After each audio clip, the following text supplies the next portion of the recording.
2023 keeps giving us bangers and bangers in terms of sneakers. I'm so happy this shoe is finally retroing. So now I gotta share my happiness with you.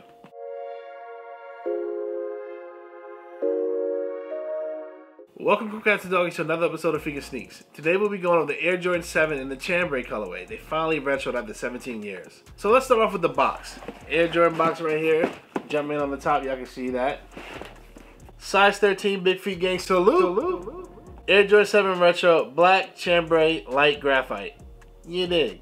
I mean, I literally waited 17 years. For the shoe, but hey. The wait is over, they're mine. Yes, I love 7s. And by the end of this video, hopefully you love 7s as well.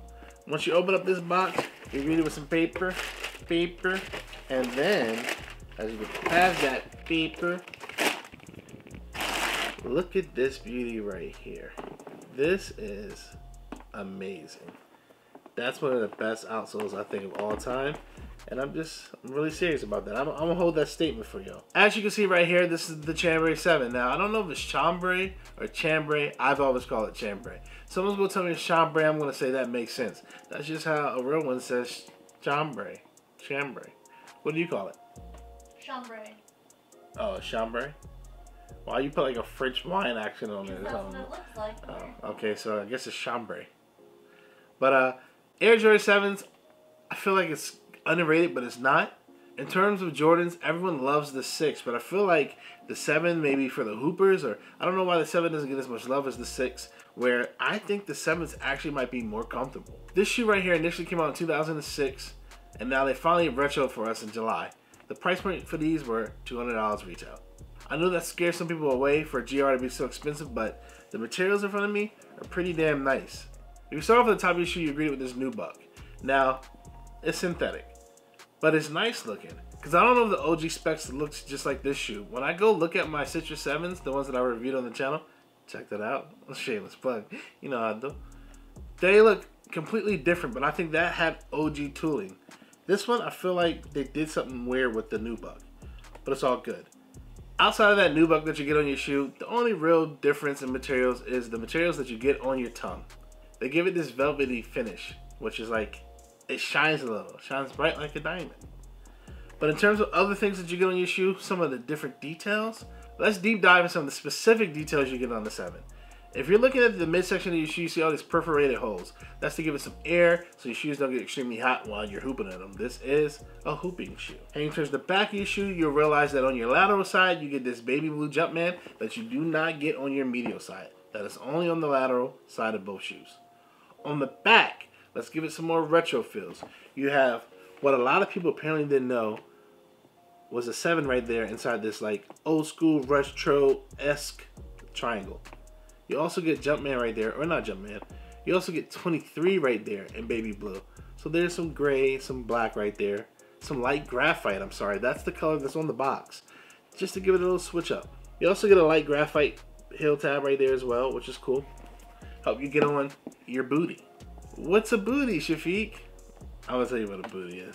Essentially, a booty is like this sock-like material that you get inside your shoe that you slip in. That's like another layer inside the shoe. So you're not really touching this leather that you feel on the outside. You're touching this inside material that starts from your heel and goes all the way to the end of your toe box. Baby blue for the inside of that booty. But as you can see on the front of it, where your tongue is, it says Jordan right there. If you didn't know, in between that Jordan, it does say Air. That also has some light graphite and some more of that retro looking triangle stuff behind it. For your midsole, one of the most iconic things on the Air Jordan 7 is those triangular mountains that you get right here. You know what I mean? Right there, baby blue, graphite, black. You get that all around your midsole.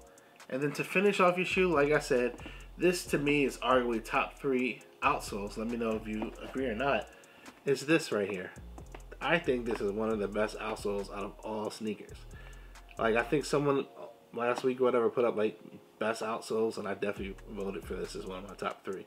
I think this shoe is fantastic. I truly do. Besides the point that when we got the shoe, initially it came in this OG form, which means that it was not laced. Tiffany had to lace these up, and thank goodness she was here, because if I had to lace them up, they may have never been laced up. I cannot stand lacing shoes. But let's hop into, according to my calculations, and get down some nitty gritty.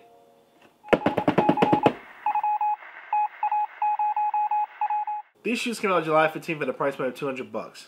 But we gotta talk about that. All right. I wanted this pair, so I had to secure it. I didn't want to wait for it to sell out and then like take the chance of is it going to cost more or not. And obviously, this is what happens to a size 13 or other Big Feet Gang members. Salute. What are they going for now? They're going for $170 in the size 13. That's like 3 days after the shoe came out.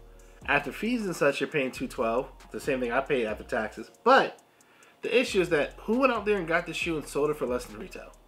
Why did you even touch the shoe? Allow the people who want the shoe to get it for retail and not have to wait 2 weeks to get a shoe that they could have easily just walked into Foot Locker like I did on Saturday and copped for myself. I love most Jordan shoes that came with baby blue because we didn't get a lot of baby blue growing up. So these Chambray 5s, that's not what they're called, but I'll put a pick up. Chambray 6s, they're definitely called UNC 6s. We'll put a pick up. All those shoes I love because we didn't get baby blue colored shoes. I guess that also applies for the 14s. So when I see something like this, I'm like, I gotta get it just because I didn't have it back in the day and it's different. It's not black, red, and white. True to size, absolutely. Trust me, if you want to hoop in them, this might be a Jordan that I still will hoop in, even though I know a lot of people don't like the high cut right here. But even if not, they are true to size and they're comfortable. Maybe more comfortable than the 6. So if you get a pair of 7s or if you have this pair, let me know if you think that what I'm telling to other viewers is true. Am I a truthful guy? Let me know in the comments below. But do I think they're worth $200? Yeah. So who cares what the resale market talks about? Grade for these? Like I said, don't recall if this is OG specs right now. But I still think they're nice and I'm glad I have. This is one of those shoes that means more than me than the hype will portray to others. I'm going to give this shoe a 9. I'm going after basically any retro 7 that comes out in the next 2-3 years.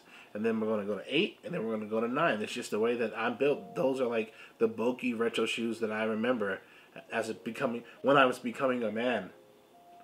But let me know in the comments below if you bang with the 7s or you're like, I don't like 7s or 6s, or if 6s are way better, because this is a conversation that need to be had. I think if you don't have exposure to something, you don't know how good they are until you see them in hand. So maybe this is your first time seeing someone review a 7, and for that, I appreciate you coming through. But until the next video, I'm going to holler at you. Bye-bye. But, yo, I always talk about the gas smell and the Sharpie smell.